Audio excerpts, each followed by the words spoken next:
नमस्कार, मैं हूं देवेंद्र। आप देख रहे हैं पंजाब केसरी टीवी। हरियाणा विधानसभा का बजट सत्र आने वाला है। उससे पहले कई मुद्दे हैं जो कांग्रेस विधायक दल की बैठक में आज डिस्कस भी किए गए हैं और साथ ही आंगनबाड़ी वर्कर्स का धरना जो है वो 75 दिन से ज़्यादा का वक्त हो चुका है। वो लगातार सीएम सिटी करनाल में और अलग अलग जिलों में मुख्यालयों पर बैठी हुई हैं। तमाम चीज़ों पर बात करेंगे। पूर्व शिक्षा मंत्री गीता भुक्कल मेरे साथ हैं।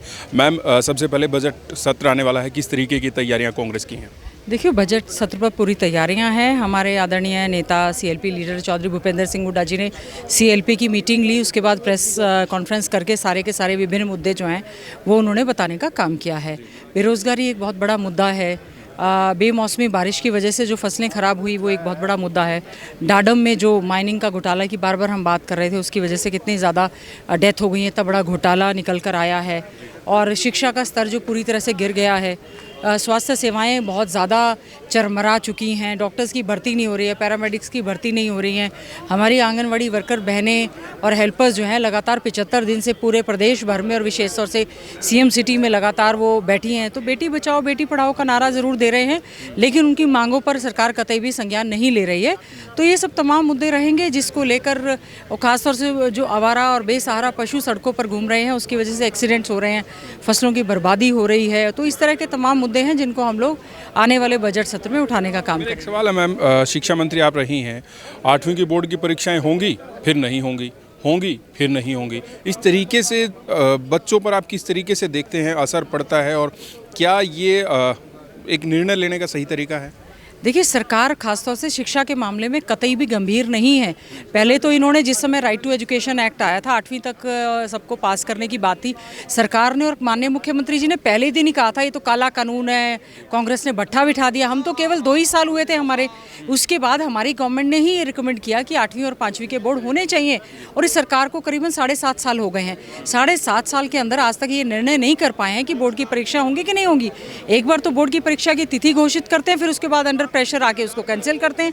तो ये non seriousness of the government है। इससे अभिभावक भी परेशान हैं, बच्चे भी और स्कूल वाले भी परेशान हैं, क्योंकि सरकार कतई भी गंभीर नहीं है। बजट जब भी आता है, पिछली बार भी आया था तो मुख्यमंत्री ने विधायकों से सुझाव लिए थे, अब की बार भी सुझाव ले रहे हैं। पिछली बार भी कांग्रेस कह रही थी जो इससे पहले बजट आया था उसका हिसाब तो दे दो।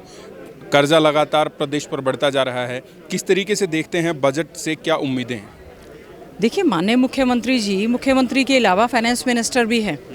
कोई नई बात नहीं है कि पहली बार वो बजट पेश कर रहे हैं, पहले भी बजट पेश होते रहे हैं। इवेंट मैनेजमेंट में भारतीय जनता पार्टी जो है पूरी तरह से माहिर है। ये भी इवेंट मैनेजमेंट उनका चल रहा है, सभी वर्गों से बात कर रहे हैं। मिलता किसी को क्या है? डबल शून्य। किसी को क्या रिलीफ मिली? महंगाई से रिलीफ मिली? क्या बच्चों को कॉपी किताबें, लैपटॉप, आईपैड मिले? क्या कोई ई कंटेंट मिला?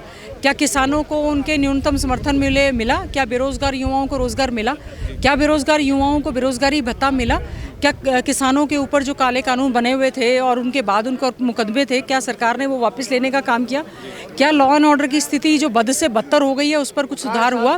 क्या बहन बेटियां जो हमारी आंगनवाड़ी वर्कर्स, हेल्पर्स, आशा वर्कर्स धरने पर बैठी हैं, क्या मुख्यमंत्री जी को मालूम नहीं है?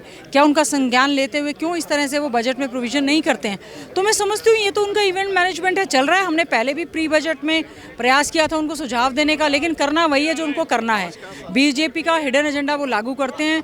इसमें हाथी के दांत खाने के और दिखाने के और हैं। बजट से पहले ही आपने देखा होगा किस तरह से आज शहरों में ये जो कलेक्टर रेट से 5% का जो ऐड किया है, कितना ज़्यादा इसमें रोष है, युवाओं में रोष है। नकली मतलब भर्तियां जो है वो लगातार कैंसिल हो रही हैं। तो ठीक है, बजट पेश होगा, हम उस पर चर्चा होगी तो हम अपना उसमें जो है पूरी तरह से भाग लेंगे। हम उम्मीद करते हैं जब ये बजट पेश हो, जनहित में ये बजट आने वाला ज़रूर हो, ताकि सबकी समस्याओं का समाधान हो सके। जी, बहुत बहुत शुक्रिया। गीता भुक्कल पूर्व शिक्षा मंत्री मेरे साथ थी, और बजट को लेकर बात की। जिस तरीके से बजट सत्र आना है तो कांग्रेस ने जिस तरीके की तैयारियां की उसे लेकर बात की। मैं हूं देवेंद्र, कैमरा के पीछे मेरे सहयोगी रजत। नमस्कार।